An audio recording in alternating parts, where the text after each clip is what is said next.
de Nostradamus. Ce soir s'occuper, vous savez comment ça se passe, hein. Tous les mercredis, 23h, 106.6. Les quins, ils sont pas prêts.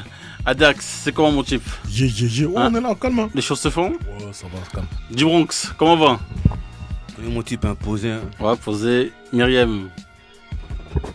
Tout va bien. Tout va bien. En tout cas, nous avons des invités de marque, hein, de prestige. Driver, comment va? Ça va et toi? Calmement, Content d'être là. Sur l'île, hein. On se voit sur l'île, hein. Ouais, là on est à l'île totalement. Une spéciale pour les dogs. Hein? Hein? Ismaël, comment va? Mais ça va super, merci pour l'invitation. Non, très y a cool. pas de souci, hein. Une première sur l'île? Presque. Je suis déjà venu 2-3 fois. Ok. Mais ouais, c'est cool. Toujours cool d'être à l'île. C'est important, c'est important. Non, Driver, en tout cas, moi, comment je t'ai connu, c'est agression verbale. Ouais, ça fait longtemps. Non, franchement, quand je t'ai vu sur le Peucli, j'ai fait voir. Je me dis, est-ce que c'est les biggies du rap français? La manière comment t'es arrivé, tout ça, t'as vraiment cassé tous les codes. Ouais, c'était une époque où tout le monde était très sérieux quand même. Ouais. Et moi je suis arrivé dans le clip avec 2 filles habillées en blanc. Et ouais, ça cassait les codes, mais en vérité, j'ai toujours été très influencé par le rap américain, donc j'ai fait ce que je voyais sur MTV, hein. Mm-hmm. Tout simplement. Non, c'est ça. Après, des bonnes opérations sur les freestyles avec Lunatic et Ouais, tout ça, ouais. Booba, tout Ouais. ça. Avec Danny Dan, Ouais. Driver, Danny Dan, Ouais, 97. c'est sur la Doncha Flex numéro 3, je crois. Ouais, c'est ça. Mais à l'époque, comment on s'est fait des connexions déjà? Bruxelles, Paname, Doncha. Doncha, il vivait à Paris à ce moment-là. Ah, t'es déjà pris à ce Ouais. Il nous expliquait qu'il était belge et tout ça, machin. Mais moi, Doncha, je l'ai connu à Paris et il était installé, il avait un appartement. Ok. D'ailleurs, le morceau, on l'a enregistré dans son appartement à cette époque-là. Mhm. Il vivait dans le 19e, il me semble, Paris 19e. Ok. Et il s'était fait un petit studio chez lui. Je me rappelle, la cabine, c'était son armoire. Mais sauf que Danny Dan et moi, on est très grands. Ah, Danny Dan est plus grand que moi. ok, Déjà, ok, moi, on me dit, ah, t'es grand. Danny Dan est plus grand que moi. Donc, on était comme ça, bossus dans son armoire en train de rapper. Mais c'était cool. Et puis, Doncha, c'est un mec, parce qu'il était pas de Paris, il avait faim. Donc, je le voyais dans toutes les soirées, tous les concerts. Et c'est le premier rappeur, moi, de ce que je connais, qui faisait des mixtapes multi-artistes. Ouais. Avant lui, c'était des DJ qui faisaient ça. Attends, y a pas de rappeur qui faisait ça à l'époque? Moi, le premier que j'ai vu faire ça, c'est Doncha. Maintenant, si je me trompe, faut me donner le nom de la personne. Mais je parle bien de mixtape multi-artistes. Ouais. Pas un groupe qui sort sa mixtape où il y a que eux qui rappent. Doncha, il a invité des Daddy Lorty, des Karim, des Oxy, des Danny Dan, moi, Busta Flex, tout ça. Voilà. Et c'est le premier mec que j'ai vu faire ça, en fait. Et les Américains faisaient ça. Ouais. Mais en France, il n'y avait pas. C'était les DJ qui faisaient les mixtapes. Ok. Ou Donc alors, on peut dire que un groupe. Doncha, c'était le C'est précurseur. un précurseur. C'est un En tout précurseur. cas, moi, hein. de mes souvenirs, c'est un précurseur. Non, on était chaud à Dax, à Doncha. On le suivait déjà quand il était à Bruxelles. On suivait fort. C'est un gars de Berkem, hein. Berkem. Il y avait son Berkem, groupe, son crew là, les bâtards du 13. C'est ça. Ok, donc ouais, vous l'avez connu avant moi. En fait. Ouais, Parce que moi, sa carrière belge, je l'ai pas connue. Donc, Israël, Doncha, ça te dit quelque chose? Là, les gars, vous m'avez un peu largué. Hein. Je vais pas vous mentir, j'essaie de faire l'expert, mais là, je suis loin, là. Je suis loin dans le bail. Non, mais je vais aller faire mes leçons. Je vais aller ce soir. C'est important. Je vais aller sur YouTube, sur tout ça. Je vais regarder bien. Non, c'est important. Donc, Israël, en 2-3 mots. Donc, toi, t'es un vrai journaliste. Ouais, hein? exactement.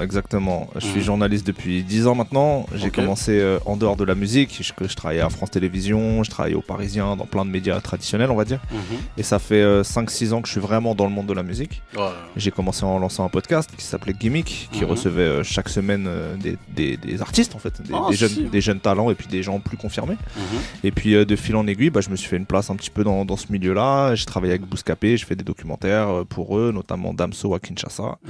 Je travaille avec Red Bull Musique, où je fais pas mal d'interviews en studio avec des artistes. Ok. Et puis j'anime des rencontres pour La Place Hip Hop à Paris, je sais pas si vous voyez, c'est un centre culturel un peu comme le Flow à Lille. Et voilà, et depuis septembre je suis sur Move, je co-anime Move Rap Club Ok. Donc on reçoit chaque semaine, plusieurs fois par semaine même, des artistes tête d'affiche du rap français. Voilà. Non, c'est lourd, c'est lourd. Mais pourquoi t'as laissé Gimmick? Parce que le concept de Gimmick c'était bon, mettre des artistes en avant, les développer, tout ça, ça prenait en plus. Alors ça prenait bien. Le truc c'est qu'il y a eu le confinement. Il y a eu le confinement, les gars, donc ça a stoppé un peu tout le truc. Et au même moment, en fait, au moment du confinement, on m'a appelé pour plein d'autres trucs. Moi, je pouvais pas enregistrer Gimmick à ce moment-là, et on m'appelait pour d'autres choses. Et en fait, j'ai pas jamais retrouvé le temps de reprendre Gimmick. C'est une émission qui a vécu pendant 3 ans. 3 ans, c'est un cycle en vrai, donc fallait peut-être passer à autre chose. J'ai pas fait le deuil encore. Peut-être que ça va reprendre un jour d'une manière ou d'une autre.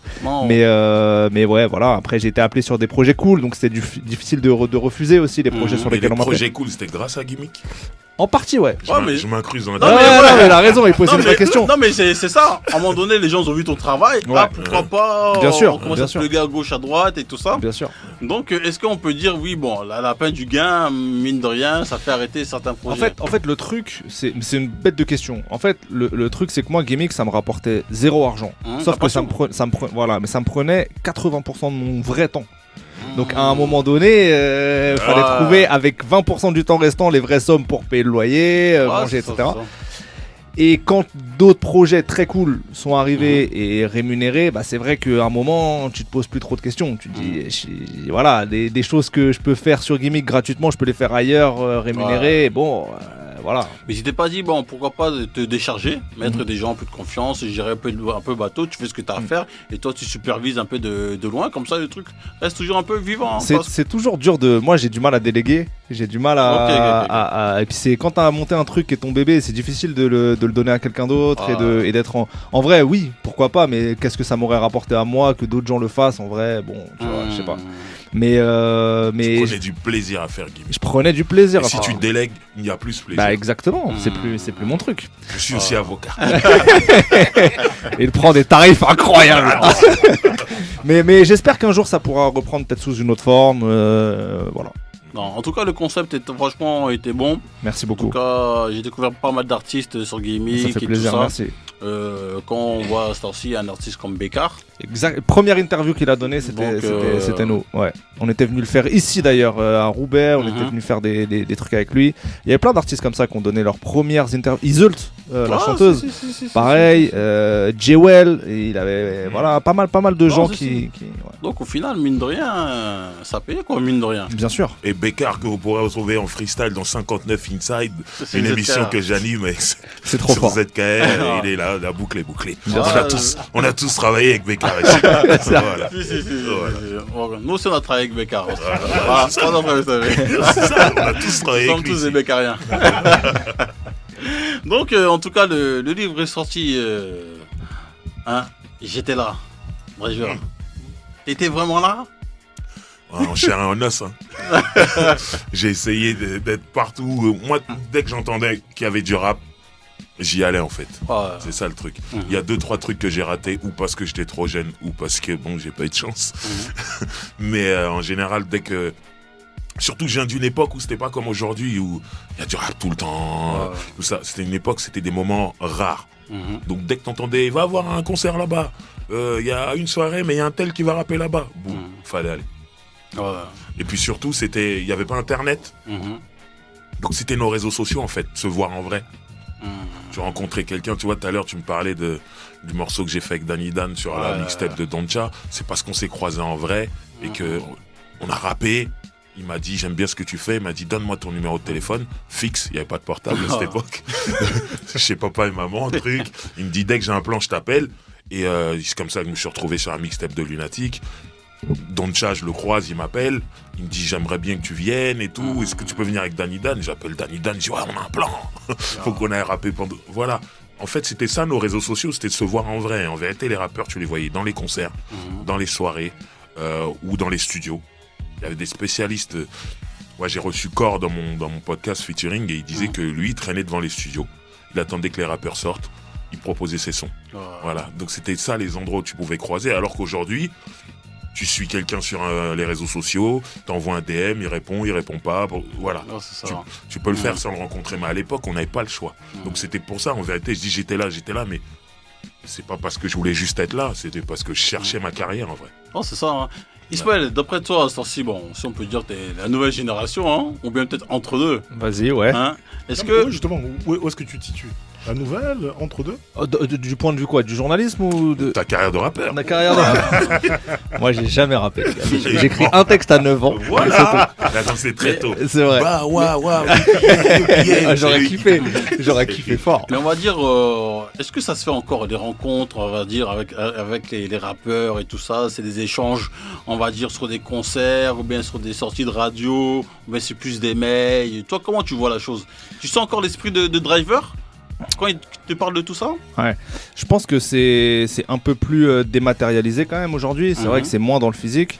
Après, moi, j'ai une position différente. C'est-à-dire que moi, en tant que journaliste, je cherche pas particulièrement à rencontrer les mecs en dehors des cadres des émissions ou des trucs. Je cherche pas forcément à créer du lien. Mais un exemple, on va dire, si tu croises un artiste, on va dire, que tu apprécies pour faire une interview, en sortie de concert, tu peux l'approcher, boum boum, échange directement, ou bien c'est plus non, on passe par mon manager, mail, etc. Parce qu'à l'époque, Driver, c'était comme ça. C'est du face à face, prends mon numéro, on fait des choses. Très vite, même au plus petit stade de développement, il y a déjà un petit peu attaché de presse, entourage et tout. Ce qui est pas mal parce que ça permet à tous ces jeunes artistes d'être un peu plus structurés que peut-être à l'époque et d'éviter certaines erreurs. Mais c'est vrai qu'il y a rapidement un entourage. Après, ça se court-circuite, mais tout dépend en fait de l'ampleur de ton média et de l'ampleur de l'artiste en face. Parfois, tu peux court-circuiter, ça va se jouer comme ça en one-one. Parfois, on va te mettre une petite disquette, on va dire passe par mon attaché de presse et tout. Ça dépend. Mais Gimmick, je l'ai monté par exemple, vraiment je partais de zéro et assez rapidement, sans aucun contact, j'ai réussi à avoir des artistes qui étaient d'un bon niveau de notoriété, on va dire. Et tu les avais comment? Et bah, je les avais. C'est ça qu'on veut tout ça. Ouais. Je les payais. Non, je déconne. Non, en gros, ça passe par des échanges DM sur Insta, par exemple. Directement à l'artiste. Directement à l'artiste, parfois par des adresses mail que je récupérais, tu vois, je me débrouillais, je sais pas comment, en discutant avec un tel, je récupère une adresse mail, tu fais un mail propre, parfois t'as pas de réponse, souvent, et parfois t'en as une, mais ça m'est rarement arrivé de croiser un mec dans un concert ou autre et de lui dire viens à mon émission, parce qu'en vrai, il y a tellement d'émissions, il y a tellement de trucs, les mecs je peux comprendre qu'ils disent ouais on verra plus tard, etc. Donc généralement, et puis en fait, une fois que t'en as débloqué un ou deux, après tu peux dire j'ai eu un tel dans mon émission, viens. Mais via les DM et Instagram, etc., ça peut se faire. Donc, toi, Driver, comme tu as vu l'ancienne génération, la nouvelle génération, la manière de communiquer, donc toi, tu préfères laquelle? À ton époque ou bien celle d'aujourd'hui? On a tous un côté nostalgique. Quel que soit l'âge, en fait, tout ce qui te ramène à ton adolescence, c'est toujours magique. Donc moi, c'est très bien en vrai Internet aujourd'hui. Ça peut aller plus vite. Mais moi, juste, ça me rappelle des souvenirs de trucs, de traîner en studio, des freestyle radio, multi-artistes. Je suis d'une époque où les gens, on n'était pas prêts pour les interviews, nous. On est une génération, on savait même pas qu'on allait faire des disques, on voulait juste rapper. Donc quand on se retrouvait à la radio, 5 minutes d'interview et les questions en face, le mec il était pas prêt non plus, tu vois. Donc ça allait très vite et vite, allez, freestyle. Et les freestyle, il y a une demi-heure, 1 heure. Et c'est là que tu rencontrais les mecs en fait. Ça tournait, et puis tu regardais, tu te dis, lui il est fort. Lui aussi il te regardait, hein. À la fin, tac, ça s'échangeait les numéros. Donc, cette époque, elle est magique pour moi. Mais en vrai, moi, si j'étais né maintenant, là, à cette époque-là, mais c'est magnifique, t'es là, t'envoies un DM, si le mec te répond, le mec, je vois des mecs, ils se rencontrent même pas, vas-y, je t'ai fait un 16, il t'envoie le couplet, ou il transfère, le mec, t'as déjà le truc, t'as pas bougé de chez toi, t'as ton ordinateur, tu peux monter le morceau là, et vous voyez pour le clip. Mais moi, je pense qu'il faut quand même se voir au final. Ah, c'est ce que c'est important. C'est ce que je voulais dire. C'est humain quand même. Il faut quand même qu'il y ait un partage. Exactement, parce que vu que c'est un partage, cette histoire en vérité justement en fait d'alchimie et de magie en vérité qui se crée en vérité lorsque tu produis en fait avec une personne en face de toi, c'est quand même différent. Ça c'est magique. Lorsque tu es dans ta chambre, tu vois, et que l'autre est dans sa chambre aussi, c'est quand même différent. Après, tout dépend le pourquoi tu fais ce morceau, pourquoi tu fais le featuring. Il y a des gens. Ils ont juste besoin d'avoir un nom plus gros que le leur, en se disant quand je vais le sortir, ça va faire des clics ou ça va faire des streams et tout. Et là, à ce moment-là, eux, ils s'en foutent de l'alchimie. Ils veulent juste le nom et le couplet du gars. C'est du business. Moi, je crache pas sur ça. Mais par contre, si tu veux faire un beau morceau, tu veux kiffer, c'est mieux quand même de se rencontrer. Voilà. Donc, il y a le kiff et le business. Des fois, tu peux faire les deux en même temps. C'est pas interdit. Voilà. Mais moi, un mec qui me dit j'ai eu Nino, il m'a envoyé son 16, je l'ai pas rencontré, j'espère faire un clip et tout. Jamais je vais lui dire oh, tu l'as pas rencontré, c'est nul. T'as Nino sur ton album. Oh, t'es chaud. Et c'est pas grave s'il le rencontrera plus tard, tu vois, c'est pas grave. Non, c'est ça. Hein. Mais en 2-3 mots, Fâche Caché, édition, c'est qui, c'est quoi, c'est qui est derrière tout ça? Écoute, Face Cachée, c'est des gens, c'est une boîte d'édition indépendante. Ah ok, en indé hein. Voilà, c'est important de le dire. Et c'est des gens qui ont grandi avec la culture hip-hop. Ok. Et c'est une des choses qui a fait pencher. Il y a des gens, qui sont les gens? Alors on peut citer les noms. On peut les citer, hein. Ouais, bien sûr. Donc il y a Bakary Sako, Paul Odo qui sont deux entrepreneurs Bakary urbains. Sako, le joueur de foot? Non, non, mais c'est vrai qu'il a le même nom. Et c'est des entrepreneurs de la culture urbaine dans le 19e arrondissement à Paris. Okay. Ils sont très ancrés localement. Il y a Wafa Mamej qui est journaliste aussi, qui a travaillé avec Driver sur OKLM. Okay. Maintenant, il y a quelques autres personnes qui gravitent autour de la maison d'édition, qui font des relectures, qui travaillent un peu sur le livre aussi. Donc il y a Nadia Boucheni, si je dis pas de bêtises, et Nabil Ifalas. Et en gros, c'est ça pour Face Cachée. Et le livre, il est coédité aussi avec Hors Cadre. C'est une autre maison d'édition qui est la maison d'édition du rappeur Rossé. Voilà. Rossé, le rappeur chanteur. Rossé, le rappeur. Il a aussi monté sa boîte d'édition. Il a sa boîte d'édition. Exactement. Mal, hein. Et donc ça s'appelle Hors Cadre et le livre est coédité par Face Cachée et Hors Cadre. Il y a les deux logos là qui sont là. Ah, c'est lourd. Et c'est ça que je voulais dire, c'est que c'est des gens qui ont grandi avec la culture hip-hop. Ah oui. Et moi, j'ai reçu en tout 3 offres de boîtes d'édition. Les 2 autres sont des grosses boîtes, mais qui commençaient à me demander des trucs qui n'étaient pas super cohérents. Là où Face Cachée, Hors Cadre, on parlait le même langage. Ça part direct. Donc à un moment donné, je dis ok, il y a des très gros noms là-bas. Si je dis j'ai signé dans telle boîte, les gens vont me dire super, mais ça va pas obligatoirement bien se passer si on parle pas le même langage avec eux. On se parlait. Non, c'est important. Tout était simple. Et puis il y a un truc qui est important aussi quand on fait un livre, donc c'est de savoir quel public on va viser. Ouais.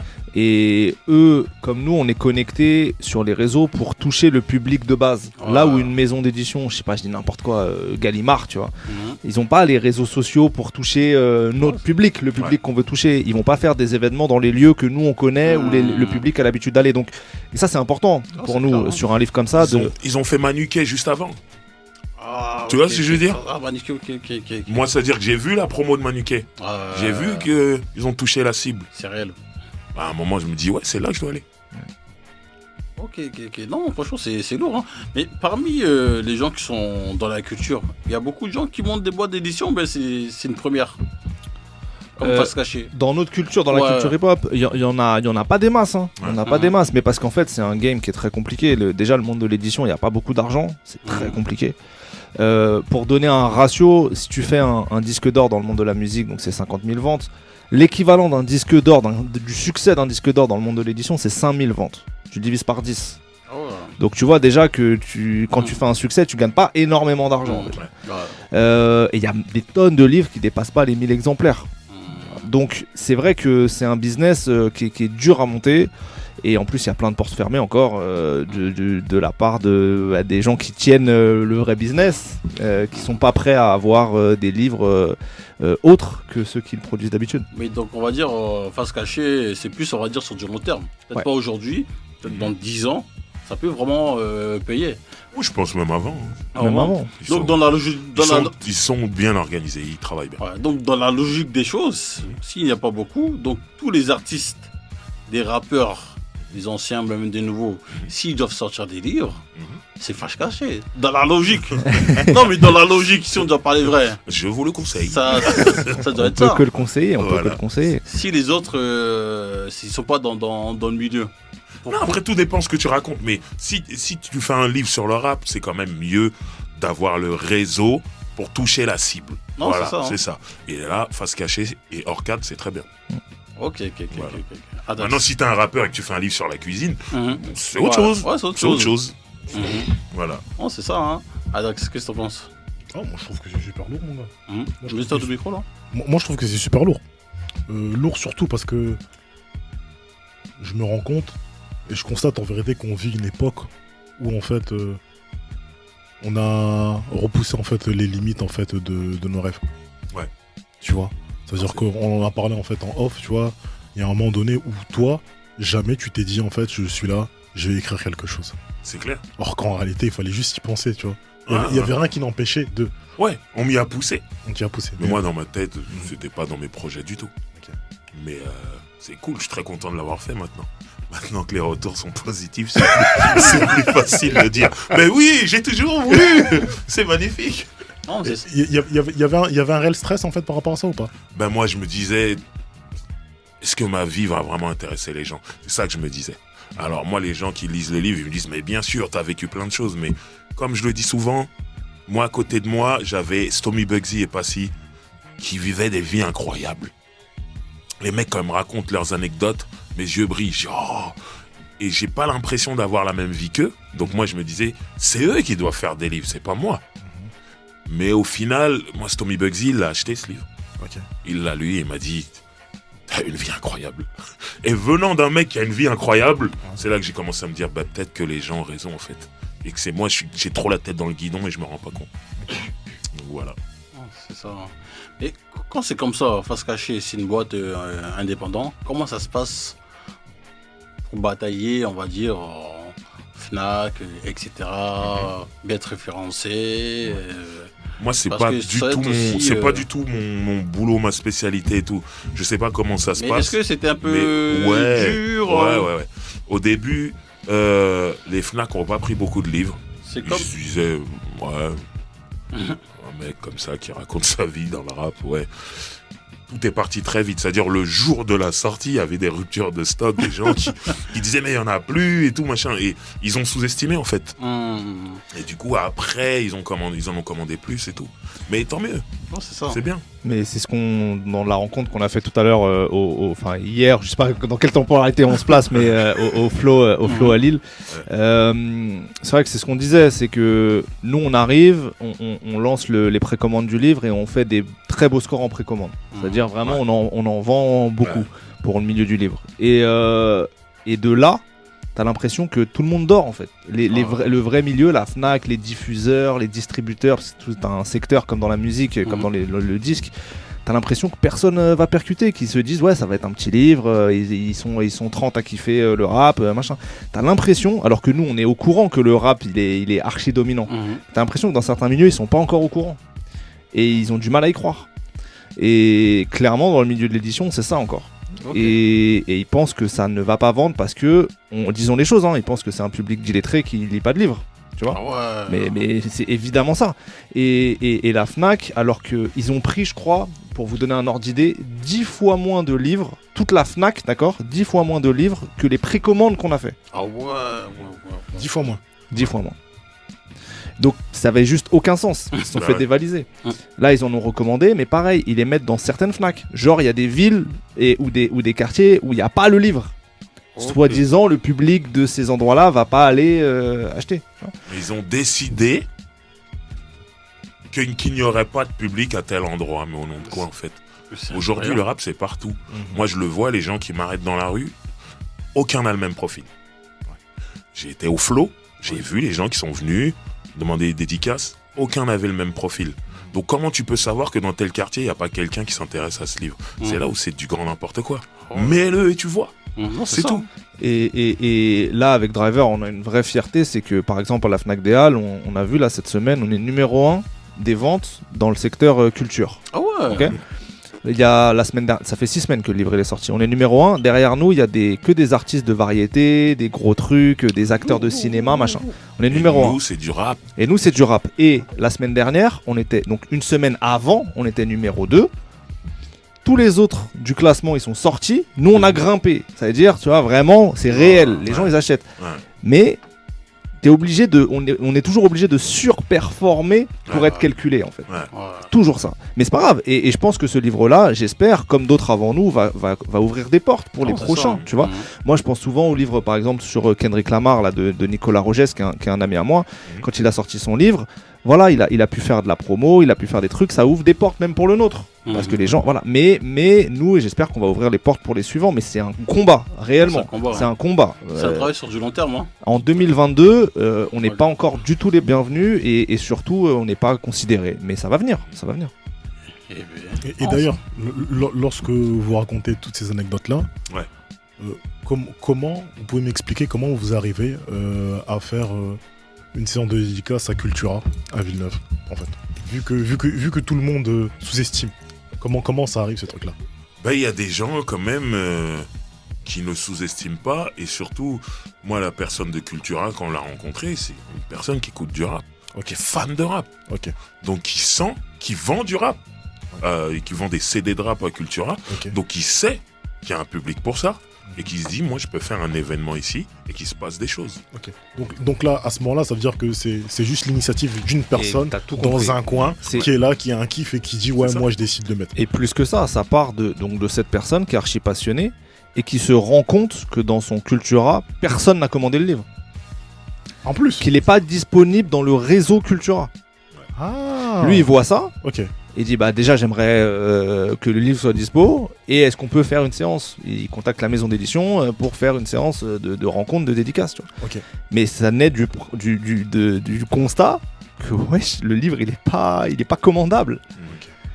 Et donc nous c'était un truc de ouf de se retrouver à Villeneuve d'Ascq. Moi j'étais jamais venu de ma vie à Villeneuve d'Ascq, de se retrouver dans un Cultura, de faire une séance de dédicace, c'est trop bien. Mais c'est une anomalie en fait.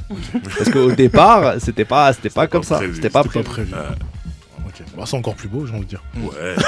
Encore plus. J'ai pu me rapprocher du stade Pierre-Mauroy. Pour la première fois. Ce stade couvert, incroyable. Non, c'est si. En tout cas, nous, on n'habite pas trop loin. On est passé devant. On est passé devant. Ça fait toujours quelque chose. Je leur ai fait le tour.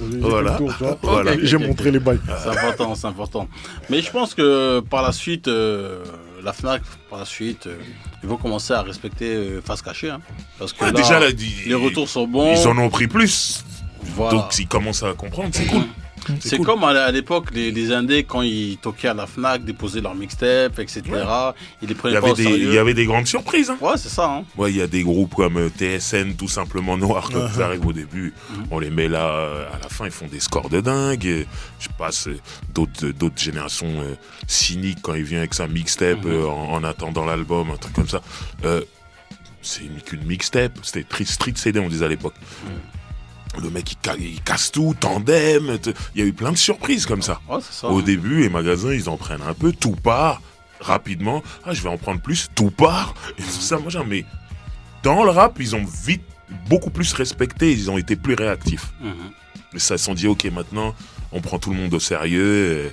C'est pas parce que t'es pas en major que tu peux pas faire des beaux scores. Donc, il y a eu une période, je parle avant, le téléchargement illégal, tout ça. Il y a une période, dans les Fnac, t'avais des bacs super grands et t'avais les indépendants, ils avaient leur place. Non, c'est ça. CD, c'était à côté des CD de major, c'était beau. Donc, on va dire, le business d'édition, c'est comme au début des années 90, un nouveau business.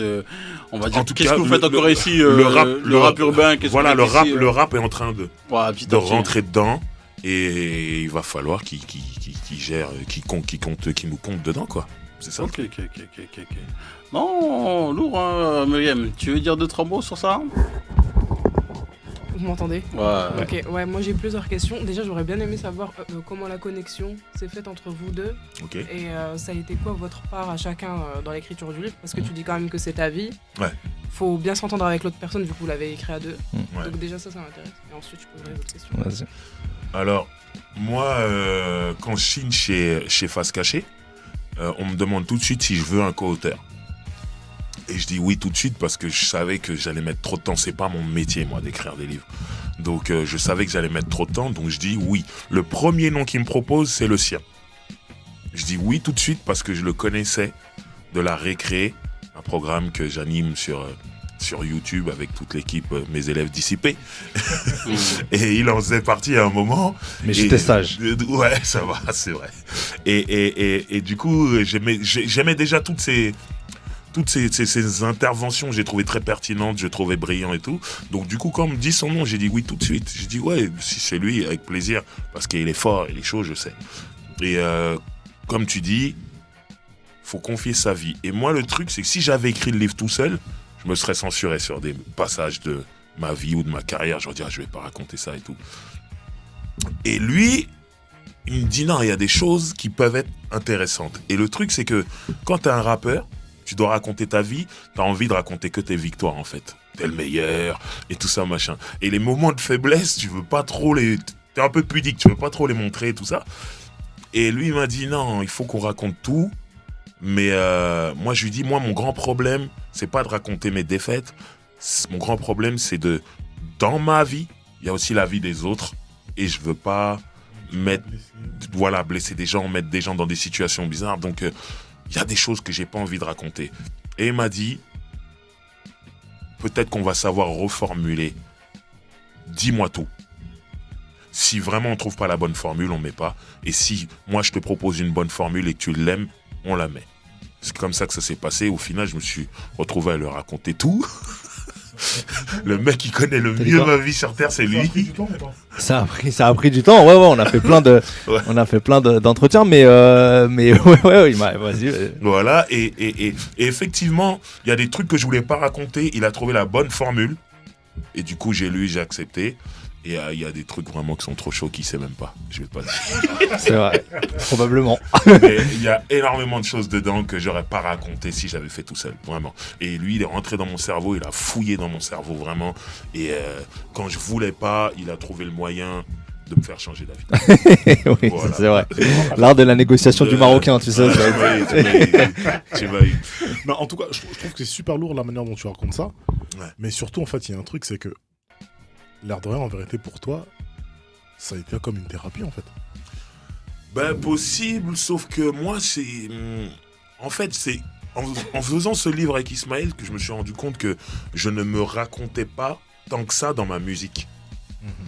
Et qu'en fait, j'étais en train de me raconter dans ce bouquin. Donc, si je me raconte pas tant que ça dans ma musique, c'est que j'ai un côté très pudique. Ouais.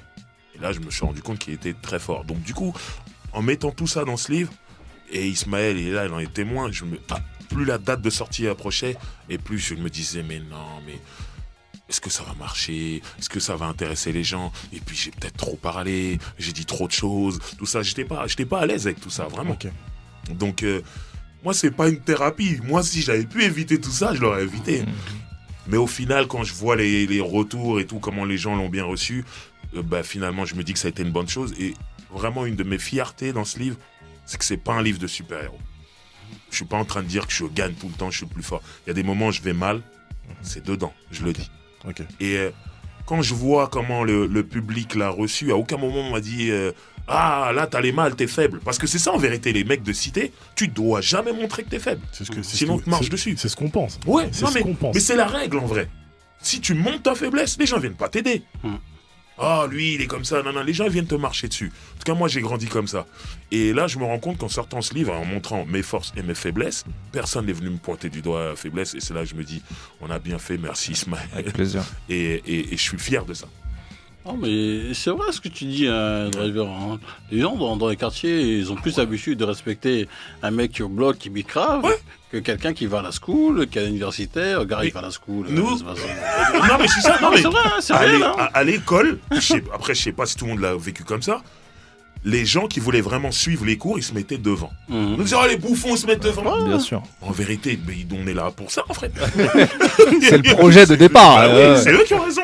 Nous, on était là au fond de la classe, en train de jeter des trucs. On n'avait rien compris. Tu vois ce que je veux dire? Donc, quand tu grandis là-dedans, le mec qui va à l'école, tu sais, lui, c'est un peu un bouffon. Il a des lunettes, il va à l'école. Doucement. Non, mais c'est comme ça qu'on voyait le truc. Ouais. Et l'autre, comme tu dis, qui est en bas du bloc toute la journée, qui prend des risques pour pas grand-chose finalement. Ah non, lui, c'est un bon. Il est grave, tout ça, machin. On l'a jamais vu sortir du quartier. Non, c'est ça. On l'a jamais vu sortir. C'est pas une vie qu'on souhaite pour son fils, par exemple. Non, c'est ça. Donc quand tu grandis là-dedans, faut jamais montrer que t'es faible, tout ça. En vrai, la vraie vie, c'est les deux, quoi. Ouais. Des fois, t'es fort, des fois, t'es faible. Et surtout, quand t'es faible, qui t'aide? Et ça, c'est dans le livre. Qui vient t'aider? Qui est là pour toi? Et j'ai dit qui était là pour moi. Okay. Et quand les personnes qui ont été là pour moi ont lu ce livre, elles étaient touchées parce que elles me disent, tu sais, moi, je l'ai fait de bon cœur parce que tu le méritais. Ouais. À aucun moment, je l'ai fait pour être cité dans un livre. Okay. Bah, je vous ai pas prévenu, j'ai mis vos noms dans le livre parce que pour moi, c'était un moyen de dire merci. Ok. Donc, tu vas rajouter? Non, je pense que tout est dit. Hein. On connaît la vie de quartier, hein. C'est l'inversion des valeurs. C'est ça. Et bon, il n'y a pas beaucoup de gens qui en ressortent indemnes, au bout du compte. Ouais. Et surtout, quand on a ton âge et ton recul, on se rend compte qu'on en a perdu beaucoup en route. Ouais. Et à ce moment-là, le devoir, c'est de le dire et de l'expliquer justement. Pour les petits derrière, même s'ils ne vont pas t'écouter aujourd'hui. Ouais. Et si tu comprends ça à 30 ans au lieu de le comprendre à 40 ans, c'est déjà une victoire. C'est ça, exactement. C'est une victoire déjà. C'est ça. Après, à ce qui concerne donc l'histoire du livre avec la maison d'édition, j'aurais juste une phrase à dire qui a été dite déjà tout à l'heure, c'est que on n'est pas au contrôle des manettes. En réalité, c'est ça. C'est qu'au bout d'un certain étage, c'est plus nous qui décidons. Ouais. Et c'est là qu'on se rend compte qu'il y a des gens qui ne connaissent pas et qui font les choses à l'envers. Et qu'il y a plein de métiers autour de notre art à faire. On n'a pas encore de gens là en place là. C'est comme le football, on ne sera pas tous attaquants. Oui, on veut marquer des buts, mettre nos têtes dans nos maillots, dire c'est moi. Mais si on n'a pas de défense, l'équipe elle va pas tourner. On va pas gagner. Si on n'a pas de milieu de terrain, pareil. Ben là, c'est pareil. On va pas tous être rappeurs. Il faut qu'il y ait des gens partout. Là, il y a des gens qui montent des boîtes d'édition pour faire des livres. Ce serait bien qu'il y ait des gens qui soient en place dans des magasins, dans la distribution, tout ça, pour que tout se passe bien. Là, on parle de livres, mais c'est pareil pour la musique et tout ça, machin. Si on a des gars, nous, chez Spotify, Deezer, Tidal, tout ça, machin, tout va être mieux. C'est ça, comme on dit, vous mettez un bon soldat qu'un mauvais caporal. Je suis d'accord avec ça. Et des bons caporaux, il n'y en a qu'un, souvent. Voilà. Non, c'est ça. Donc, place au débat, Driver. Attends, j'ai une dernière question. Ah, t'as une dernière question? J'en ai deux. Il faut dire, exprime-toi, Myriam. Non, parce qu'en fait, j'ai pas d'histoire. Quand je vous ai posé la question sur votre connexion, parce qu'en fait, j'aurais aimé savoir comment ça se passe quand on dit sa vie à quelqu'un. Et déjà, toi pour le dire et toi pour le recevoir, par exemple, s'il dit, bah ça m'intéresse pas. Ouais. Ça va intéresser personne. Ouais. Comment on le prend quand on parle de sa vie, en fait? Tu sais, moi, à la base, comme j'ai dit tout à l'heure, moi, je voulais pas faire de livre. Ouais. Je voulais pas raconter ma vie. Donc, quand il prend une partie de ma vie, il se dit que ça va pas intéresser. Moi, je suis content. Moi, ça me va. Hein. Moi, ça me va. Ouais. Ok, c'est une partie de ma vie qu'on racontera pas. Ça me va. Donc, non, j'ai pas d'ego sur ça. En vrai, les petits moments, par exemple, qui ne sont pas forcément dans le livre, il me raconte plein de trucs. Et dedans, moi... direct quand il me le raconte, je sais déjà que là c'est intéressant quand il me le dit, mais que ça va être dur à intégrer dans une histoire globale et tout. Ouais. Et en vrai, tu vois, après il lit la version et il se dit pas ça, il a manqué ce truc là. Il voit ce qui est donné et il se dit ouais, ça suffit, c'est bien du moment que ça tient bien la route. Et c'est des petits détails en fait qui sont pas dedans parce que c'est anecdotique pour le coup. Mais il y a très peu de choses il y a plein de choses que tu m'as dites qui sont pas dans le livre parce que c'était pour que je comprenne l'histoire globale et tout. Mais il y a peu de trucs qui n'étaient pas censurables et qu'on a enlevé en fait. Tu vois, il y a quasiment énormément de trucs qu'on s'est dit. Le reste, c'est des petits détails superflus par-ci par-là qui sont intéressants dans une conversation, mais pas forcément dans un livre. Et puis, il faut garder une dynamique aussi pour le lecteur, tu vois. Mais en vrai, c'est ça. Et il n'y avait aucun moment, surtout, ça qui est important dans les entretiens. Moi, quand il pouvait me raconter certaines choses, Driver, je pouvais me dire ça, j'aurais du mal à l'intégrer, mais jamais je lui dis sur le moment aussi. Oui. C'est-à-dire que... J'ai découvert un truc qui n'était pas dans le livre en lisant. C'était quoi d'ailleurs? C'est quoi? Non, je vais pas le dire ici. Ok, on en parle après. Mais voilà, tu vois, c'est des trucs comme ça sur le moment. Mais ça m'a pas gêné. Ouais. Le livre était fluide et je me suis dit, c'est très bien comme ça en fait. Ouais. En vérité, vu comment le livre a été écrit, ça n'avait pas sa place. Ouais. Donc c'est cool. Voilà. Et du coup, en fait, non, j'ai encore deux questions à partir de ce moment-là. Finalement. 2. Ouais, désolé. Non, mais du coup, en fait, non, parce que ça m'intéresse, parce qu'en fait, de base, t'as dit que t'étais journaliste. Ouais. Mais journaliste, c'était quoi ta spécialité? Rédaction? Alors, c'est très fort dans le casque, je sais pas si... moi aussi, c'est bon comme ça? Ouais, c'est cool. Alors, avant d'être dans la musique, j'étais journaliste pour la presse écrite, la télévision et la radio, donc j'ai tout fait, et en télévision, je fais de la réalisation et de la rédaction, etc. Et voilà. Mais comment tu te retrouves du coup dans les propositions de co-auteurs? Parce qu'il y a quand même quand même un pont entre être de ouf. Rédiger des articles ou des documentaires, peu importe, et rédiger un livre en fait. Écoute, c'est ma chance, hein. Non, mais en gros, c'est vrai. En fait, il faut bien que quelqu'un te fasse confiance à un moment pour ton premier. Et je pense que les gens de Face Cachée qui me connaissaient, ils savaient que j'allais déjà faire un travail sérieux, que sur les interviews, les entretiens avec Driver, je tiendrais la route. Et après, ils m'ont fait confiance, ils ne savaient pas, tu vois. Et même, je vais même aller plus loin. Ils m'avaient même dit, envoie-nous 2-3 chapitres quand tu auras fait pour qu'on voit. Mais moi, j'aime pas faire ça. Et donc, je me suis dit, il faut que j'écrive le livre dans le délai qu'ils m'ont laissé pour envoyer 2-3 chapitres, pour leur dire, je vous envoie tout et juger. Parce que, par contre, j'avais confiance dans ce que je serais capable de faire. Mais j'avais pas envie d'être jugé sur 2-3 chapitres, j'avais envie d'être jugé sur l'intégralité du truc. Ça, c'est le challenge que moi je me suis fixé. Mais non, ils se sont dit allons-y quoi, allons-y, faisons-lui confiance et on verra bien. Et j'avoue que bah ouais, c'était cool d'avoir cette confiance là. Même Driver, hein, en vrai, il m'a grave fait confiance, tu vois. Et en fait, il a jamais écrit de livre. Moi, je me suis basé sur des interventions dans la récré. C'est ça qui est ouf. Comme j'aimais bien ce qu'il disait dans la récré, je dis ouais, il peut coécrire le livre, mais en vérité ça repose sur rien, tu vois. Ouais, c'est ça. Mais par contre, je pense que je sais pas comment t'es Driver par rapport à ça, mais je pense qu'on est des instinctifs, c'est-à-dire on ressent quand même les gens et les vibes, et même si tu sais pas, moi par exemple Driver, c'est pareil. Quand on me propose de faire un livre avec lui, moi à un moment je me dis, moi je le connais qu'en tant qu'animateur de la récré. Et animateur de programme, mais est-ce que c'est un gars qui va être à l'heure, venir, être sérieux, être carré, vouloir bosser? Moi je savais, j'avais cet instinct qu'il le serait, mais j'avais aucune preuve, tu vois. Et en fait, je pense que la manière dont on ressent les gens, c'est généralement la bonne, il faut se fier à ça, tu vois. Ok. Bon, avant de passer au débat, j'ai une dernière question pour toi, Ismaël. Tu disais que Driver, t'écoutais pas spécialement sa musique. Putain. T'étais pas un grand fan de sa musique. Je l'ai reformulé. Non.